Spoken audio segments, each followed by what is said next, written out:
Hello વિદ્યાર્થી મિત્રો, શુભ સવાર। વિદ્યાર્થી મિત્રો, આજે આપણે ભણવા જઈ રહ્યા છીએ વિષય ગુજરાતી ધોરણ 8 એકમ નંબર 9। પાઠનું નામ છે દીકરાનો મારનાર। વિદ્યાર્થી મિત્રો, આ પાઠ છે એ સત્ય ઘટના પર આધારિત પાઠ છે। સત્ય ઘટના પર આધારિત પાઠ એટલે કે આ ઘટના ઇતિહાસમાં અથવા તો ઘણા સમય પહેલા બની ચૂકી છે। આ ઘટના બની ગયેલી છે એટલા માટે એને સત્ય ઘટના કહેવામાં આવે છે અને એ ઘટના પરથી એક નાટક સ્વરૂપે તમને આ પાઠ છે એ તમારા અભ્યાસક્રમની અંદર મૂકવામાં આવ્યો છે। જે ઘટના બની ગયેલી છે તે જ ઘટનાને એક નાટક સ્વરૂપે અથવા તો એનું આબેહૂબ ચિત્ર છે એ તમને રજૂ કરવામાં આવ્યું છે। આ પાઠ તમે ભણશો તો તમને એવું લાગશે કે આ નાટક કે છે અથવા તો જે કંઈ બની રહ્યું છે પાઠની અંદર એ તમારી સામે જ છે। એટલા માટે આ સત્ય ઘટના પર આધારિત પાઠ હોવાથી એ ભણવાની પણ તમને ખૂબ જ મજા આવશે। વિદ્યાર્થી મિત્રો, દીકરાનો મારનાર પાઠના લેખક છે ઝવેરચંદ મેઘાણી। ઝવેરચંદ મેઘાણી છે એને રાષ્ટ્રીય શાયરનું બિરુદ પણ ગાંધીજીએ આપ્યું છે। તમે આગળ જેમ એનો પરિચય જોશો એમ એનું આવશે જ કે ઝવેરચંદ મેઘાણી છે એ આપણા લેખક છે, જેનો જન્મ 28/8/1896 ના રોજ થયો હતો અને તેમનું મૃત્યુ 9/3/1947 ના રોજ થયું હતું। આપણે જોઈએ કે તેનો જન્મ છે એ કયા ગામમાં થયો હતો અને તેમણે લોક સાહિત્યમાં કેવા સંશોધનો કર્યા છે અને તેને ગાંધીજીએ શું નામ આપ્યું છે। આપણે તેનું જન્મની સાથે તેનું મૃત્યુ અને તેને કરેલા કાર્ય જોઈએ। ઝવેરચંદ મેઘાણી છે તેમનું પૂરું નામ અહીંયા બતાવેલું છે કે ઝવેરચંદ કાળીદાસ મેઘાણીનો જન્મ સુરેન્દ્રનગર જિલ્લાના ચોટીલા ગામે થયો હતો। વિદ્યાર્થી મિત્રો, તમે આ નામ તો સાંભળ્યું જશે એટલે તમને તરત જ યાદ રહી જશે કે ઝવેરચંદ કાળીદાસ મેઘાણીનો જન્મ સુરેન્દ્રનગર જિલ્લાના ચોટીલા ગામે થયો હતો। તેમણે લોક સાહિત્યના સંશોધનમાં અને સંપાદનના ક્ષેત્રમાં ખૂબ જ જાણીતા છે।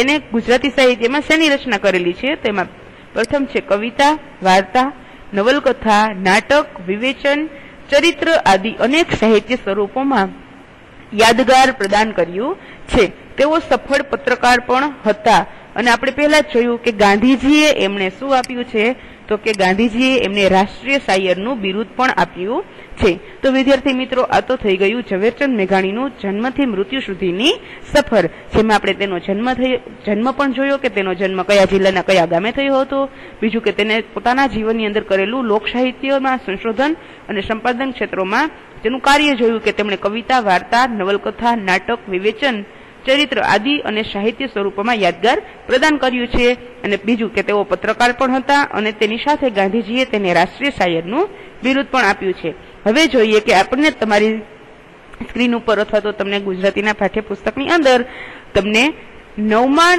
પાઠમાં દીકરાનો મારનાર પાઠમાં શું આવે છે, એ પાઠ તમને શું કહેવા માંગે છે તેની આછેરી આપણે ઝલક છે જોઈ લઈએ। તો જોઈએ કે મંદોદર ખાન દરબારને ત્યાં હોળી ટાણે એક ચારણ આવે છે, પણ ઘેરૈયાઓની ધાંધલ માલથી ઘેરાયેલા ચારણથી અજાણતા જ યજમાન મંદોદર ખાનના પુત્રોના ગળા પર ઘસરકો થઈ જાય છે, તેથી તે મૃત્યુ પામે છે। આથી ગામ લોકો ક્રોધે ભરાય છે, ચારણ ભાગે છે। મંદોદર ખાનને આ વાતની ખબર પડે છે ત્યારે પેલા ચારણની પાછળ મારતી ઘોડીએ જાય છે અને એ અતિથિ ચારણને પોતાની ઘોડી સોંપી ઝડપથી ભાગી જવા સૂચવે છે। યજમાનના આતિથ્ય ધર્મની અને મનુષ્યના દિલાવલ દિલની આ સચોટ લોક વાર્તા છે। વિદ્યાર્થી મિત્રો, આ પાઠની અંદર આ પાઠ શું કહેવા માંગે છે, અંતે પાઠમાં શું બને છે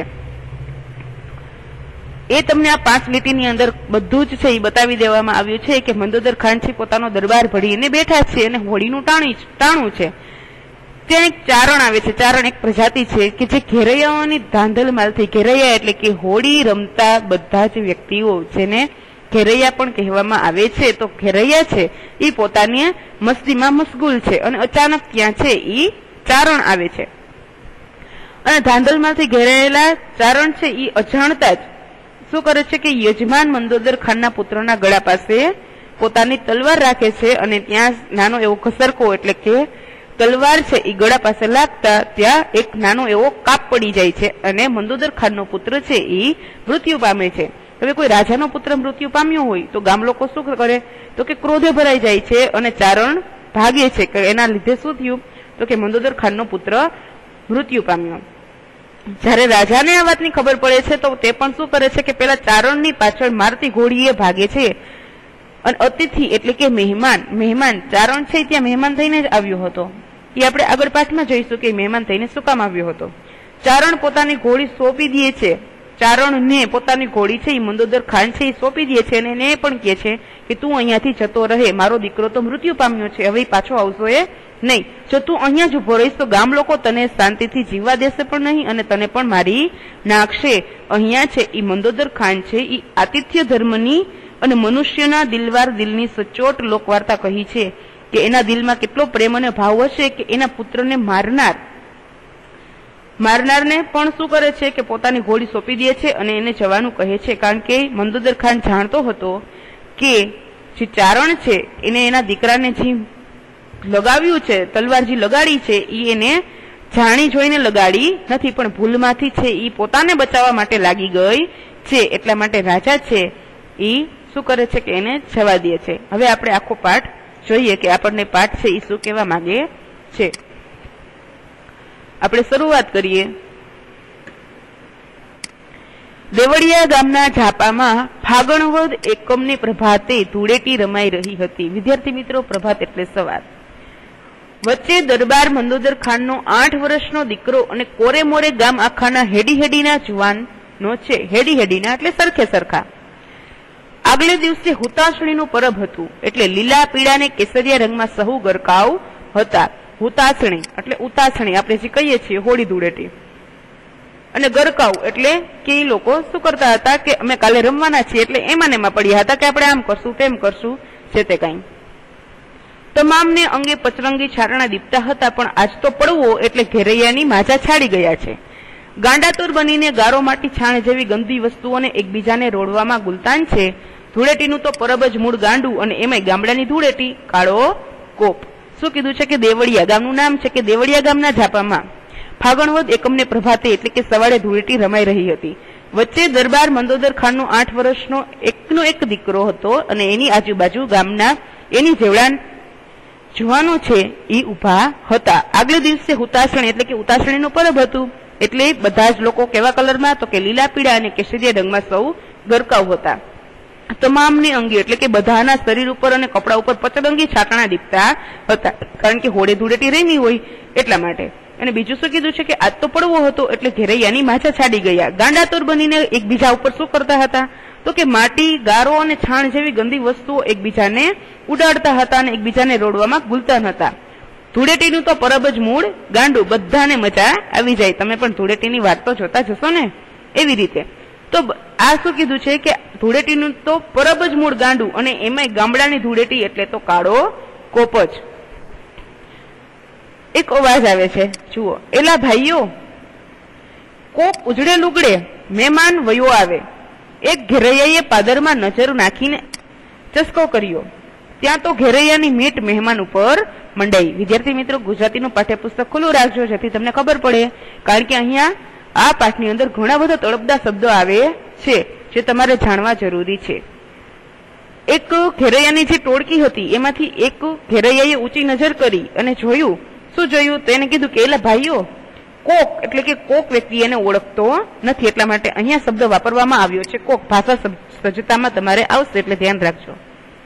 કોક ઉજળે લુગડે મહેમાન વયો આવે. ઉજળી એટલે સફેદ કપડામાં અને ચોખ્ખા અને સ્વચ્છ, કે કોક સ્વચ્છ કપડા પહેરીને, લુગડે એટલે કપડા, કે ઉજળે લુગડે મહેમાન વયો આવે એટલે કે મહેમાન સામેથી આવે છે. એક ઘેરૈયાએ પાદરમાં નજર નાખીને ચસ્કો કર્યો. ત્યાં તો ઘેરૈયાની મીટ મહેમાન ઉપર પડી. મીટ એટલે નજર, કે એક જ છે. એ ઘેરૈયાએ એવું કીધું કે જો સામેથી કોક ઉજળે લુગડે આવે છે, આ તો ધૂળેટી કહેવાય. તો ધૂળેટીમાં તો કોઈના કપડા છે એ ઉજળા હોવા જોઈએ નહીં, એટલે કે બધાના કપડા ઉપર શું હોવું જોઈએ તો કે કલર તો હોવો જ જોઈએ. તો ઘેરૈયાએ પાદરમાં નજર નાખી અને ચસ્કો કર્યો. એને લીધે બધા જ ઘેરૈયા છે તેની શું થયું કે બધા જ લોકોની નજર છે એ મહેમાન ઉપર મંડાઈ. એના પછી જુઓ કે એલા મહેમાનને કોઈ છાટસોમાં. બીજાએ મનમાં કહ્યું, તો બાજુમાં ઘેરૈયા ઉભા હતા તો બીજા વ્યક્તિએ એવું કીધું કે એલા મહેમાનને કોઈ છાંટશો માં, એમ કે સામેથી જે મહેમાન આવે છે એને કોઈ કલર ઉડાડતા નહીં, કારણ કે એક તો આપણા માટે અજાણ્યો છે, અને બીજું કે આપણે રમીએ છીએ તો આપણે એકબીજા ઉપર છાંટીએ બરોબર છે, પણ કોઈ સામેથી આવે છે જે આપણા ગામનો પણ નથી, આપણે એને ઓળખતા પણ નથી, ખાલી શું છે તો કે મહેમાન છે, તો એને મનમાં જ કીધું કે એલા મહેમાનને કોઈ છાંટશો માં. ત્યાં ત્રીજો બોલ્યો, અરે મહેમાનને કઈ રોડિયા વગર રહેવાય? પ્રશ્નાર્થ ચિહ્ન છે. શું પૂછે છે કે અરે મહેમાનને કઈ રોડિયા વગર રહેવાય? મહેમાન ક્યાંથી હાથ આવે? શું કીધું છે કે મહેમાન આવે છે તો ભલે ને આવે, પણ એને તો રોડવા જ પડે, કે એને રોડિયા વગર થોડું રહેવાય, અને મહેમાન છે, મહેમાન તો ક્યાંથી હાથ આવે? આજે મોકો છે અને આપણે એને શું કરીએ તો કે કલર ઉડાડી અને એને ભરી મૂકીએ. એના પછી આપણે જોઈએ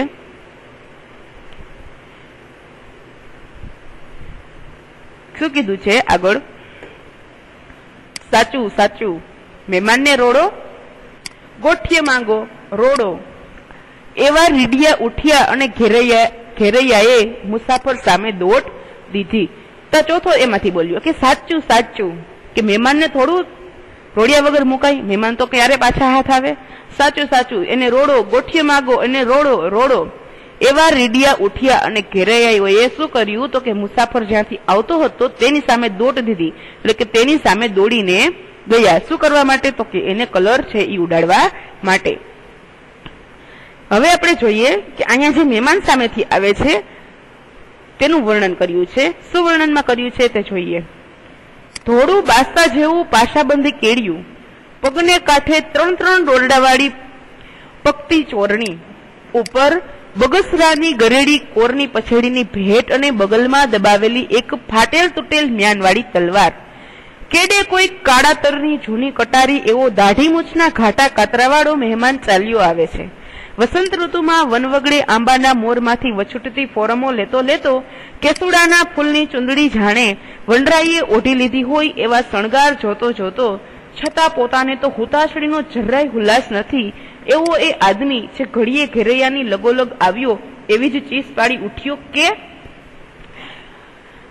અહીંયા છે એ તમને જે સામેથી અતિથિ મહેમાન આવે છે તેનું તમને આખું વર્ણન કર્યું છે કે એ આવે છે તો કેવું લાગે છે, તો કે તેને ધોળું બસતા જેવું પાશાબંધી કેડિયું પહેર્યું છે, પગને કાંઠે એટલે કે પગ છે તમારા જેમ તમારા આપણા પગ હોય છે એમ પગને કાંઠે એટલે કે નીચે 3 દોરડાવાળી પકતી ચોરણી પહેરી છે, ઉપર એને બગસરાની ગરેડી કોરની પછેડીની ભેટ એવી બગલમાં દબાવેલી ફાટેલ તૂટેલ મ્યાનવાળી તલવાર છે, અને કેડે એટલે કે કમરે કોઈ કાળાતરની જૂની કટારી એવો દાઢી મૂછના ઘાટાવાળો કાતરાવાળો મહેમાન ચાલ્યો આવે છે. કાતરાવાળો એટલે કે ઊંચો અને દાઢી મૂછવાળો.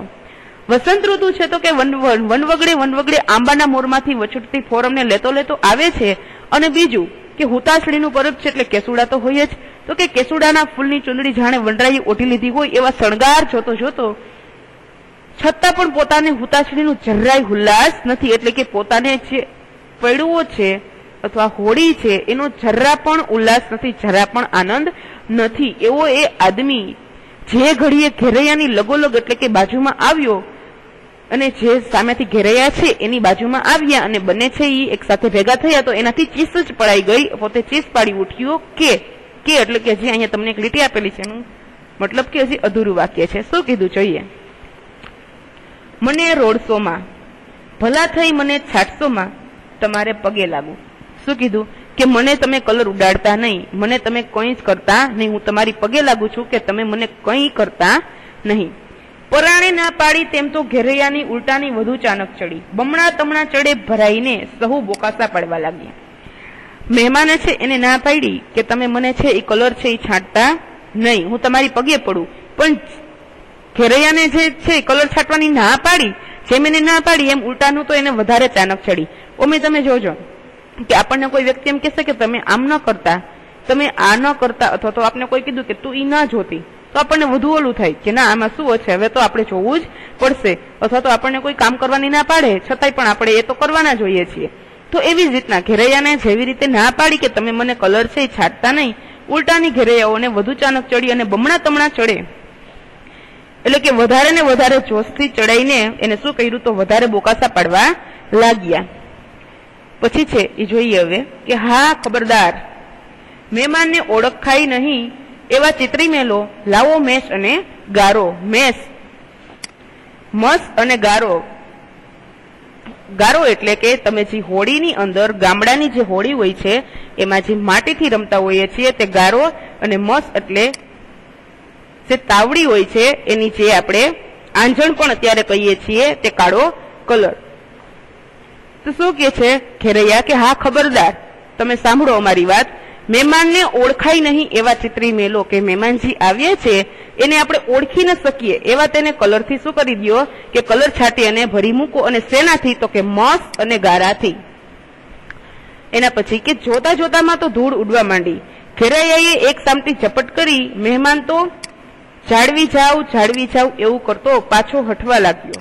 પણ જુવાનો આંબુ આંબુ થઈ રહ્યા. આંબુ આંબુ એટલે કે એની નજીક ને નજીક પકડવા લાગ્યા.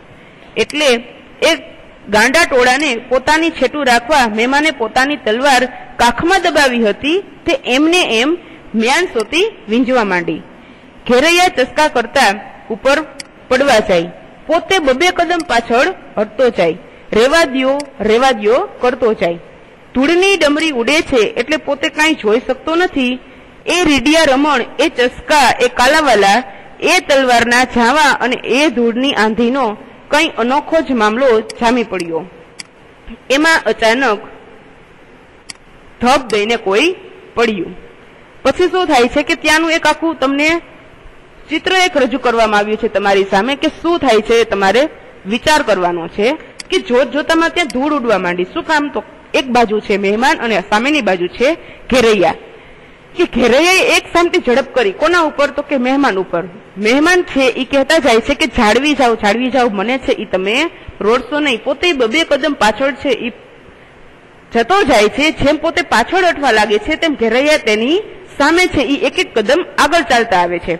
જુવાનું એને આંબુ થઈ રહ્યા, એટલે કે એની નજીક ને નજીક પહોંચવા લાગ્યા.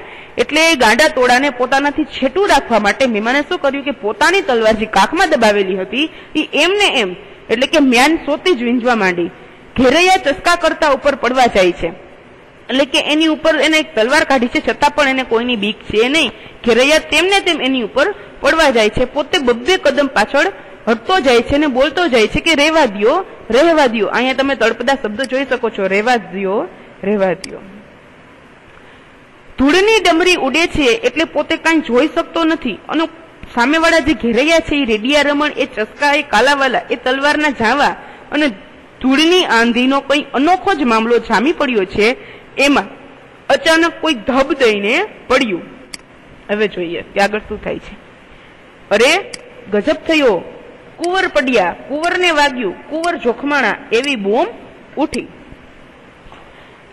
નીચે કોઈ ધબ દઈને પડ્યું એટલે બધાએ જોયું તો બધાને ખબર પડી કે અરે ગજબ થયો, નીચે કોણ પડ્યું છે તો જુઓ. કોણ પડ્યું હતું? તો કે મંદોદર ખાનના પુત્ર કુંવર પડ્યા, કુંવરને વાગ્યું, કુંવર છે જોખમાણા એવી બૂમ ઉઠી.